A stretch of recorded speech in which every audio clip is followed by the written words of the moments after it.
आप सभी का मेरे चैनल में स्वागत है। सोमवार व्रत कथा। कहते हैं सोमवार के दिन ये कथा जरूर सुननी चाहिए। सोमवार का दिन शंकर भगवान को समर्पित होता है। आज के दिन भगत भोलेनाथ को प्रसन्न करने के लिए विशेष पूजा अर्चना करते हैं। कुछ लोग आज के दिन व्रत भी रखते हैं ताकि शिव की विशेष कृपा प्राप्त की जाती सके। बाबा भोलेनाथ के आशीर्वाद से के लिए आप भी सोमवार का व्रत कर रहे हैं तो शिव व्रत कथा को जरूर पढ़ें या सुने। सोमवार का दिन शंकर भगवान को समर्पित है, वो आप सभी को पता ही होगा। आज के दिन भक्त भोलेनाथ को प्रसन्न करते हैं, विशेष पूजा पाठ करते हैं। कुछ लोग आज के दिन व्रत भी रखते हैं ताकि शिव की विशेष कृपा हो। भोलेनाथ के आशीर्वाद से आपके सभी मनोकामना पूर्ण हो। तो इस कथा के बारे में नारद जी कहते हैं। नारद पुराण के अनुसार सोमवार व्रत में व्यक्ति को प्रातः स्नान करके शिव जी को जल और बेलपत्र चढ़ाना चाहिए तथा शिव गौरी की पूजा करनी चाहिए। शिव पूजन के बाद सोमवार व्रत कथा सुननी चाहिए। इसके बाद केवल एक समय ही भोजन करना चाहिए। साधारण रूप से सोमवार का व्रत दिन के तीसरे तक होता है, मतलब शाम तक रखा जाता है। सोमवार व्रत की 3 प्रकार का होता है: प्रति सोमवार व्रत, सौम्य प्रदोष व्रत और 16 सोमवार का व्रत। इस सभी व्रतों के लिए एक ही विधि होती है। सोमवार की व्रत कथा। एक समय की बात है, किसी नगर में एक साहूकार रहता था। उसके घर में धन की कोई कमी नहीं थी, लेकिन उसकी कोई संतान नहीं थी। इसी कारण वह बहुत दुखी था। पुत्र प्राप्ति के लिए वह प्रत्येक सोमवार को व्रत रखता था और पूरी श्रद्धा के साथ शिव मंदिर जाकर भगवान शिव और पार्वती जी की पूजा करता था।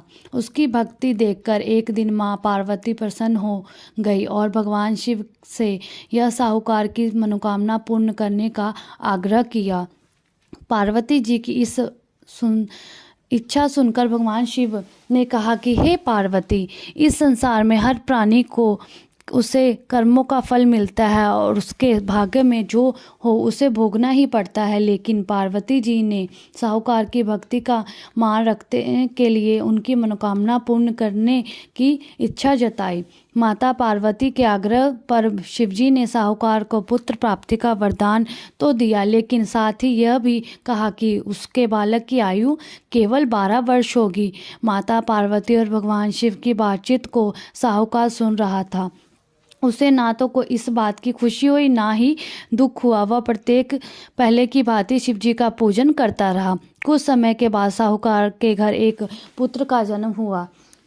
जब वह बालक 11 वर्ष का हुआ तो उसे पढ़ने के लिए काशी जी भेज दिया गया। साहूकार ने पुत्र के मामा को बुलाकर उससे बहुत सा धन दिया और कहा कि तुम इस बालक को काशी विद्या प्राप्त के लिए ले जाओ और मार्ग में यज्ञ करना।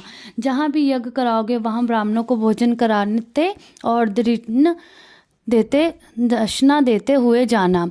दोनों मामा भांजे इसी तरह यज्ञ कराते और ब्राह्मणों को भोजन दान दक्षिणा देते काशी की ओर चल पड़े। रात में एक नगर पड़ा जहाँ नगर के राजा की कन्या का विवाह था, लेकिन जिस राजकुमार से उसका विवाह होने वाला था वो एक आँख से काना था। राजकुमार के पिता ने अपने पुत्र के काना होने की बात को छुपाने के लिए एक चाल सोची। साहूकार के पुत्र को देखकर उसने मन में विचार किया आया।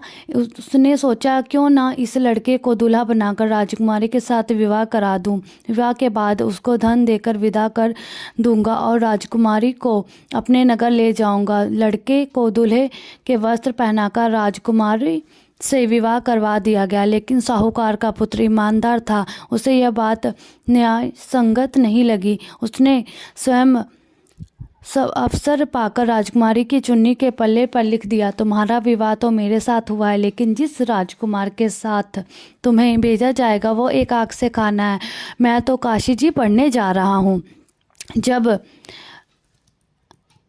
राजकुमारी ने चुन्नी पर लिखे लिखी बातें पढ़ी तो उसने अपने माता पिता को यह बात बताई।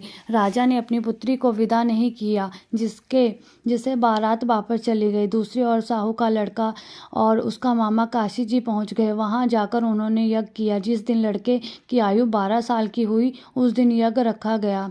लड़के ने अपने मामा से कहा कि मेरी तबीयत कुछ ठीक नहीं लग रही है। मामा ने कहा कि तुम अंदर जाकर सो जाओ। शिवजी के वरदान से कुछ ही देर में उस बालक के प्राण निकल गए। मृत भांजे को देखकर उसके मामा ने विलाप शुरू किया। संयोगवश उसी समय शिवजी और माता पार्वती उधर से जा रहे थे। पार्वती ने भगवान से कहा कि स्वामी, मुझे इसके रोने के स्वर सहन नहीं हो रहे। आप इस व्यक्ति के कष्ट को अवश्य दूर करें। जब शिवजी मृत बालक के समीप गए तो वह बोले कि उसी साहूकार का पुत्र है जिसने मेरे 12 वर्ष की आयु का वरदान लिया है। इसकी आयु पूरी हो चुकी है, लेकिन मातृभाव से विभोर माता पार्वती ने कहा कि हे महादेव, आप इस बालक को और आयु देने की कृपा करें, अन्यथा इसके विरोध में इसके माता पिता तड़फ कर मर जाएंगे। माता पार्वती के आग्रह पर भगवान शिव ने उस लड़के को जीवित होने का वरदान दिया। शिवजी की कृपा से वह लड़का जीवित हो गया। शिक्षा समाप्त करके लड़का मामा के साथ अपने नगर की ओर चल दिया। दोनों चलते हुए उसी नगर में पहुंचे जहां उसका विवाह हुआ था।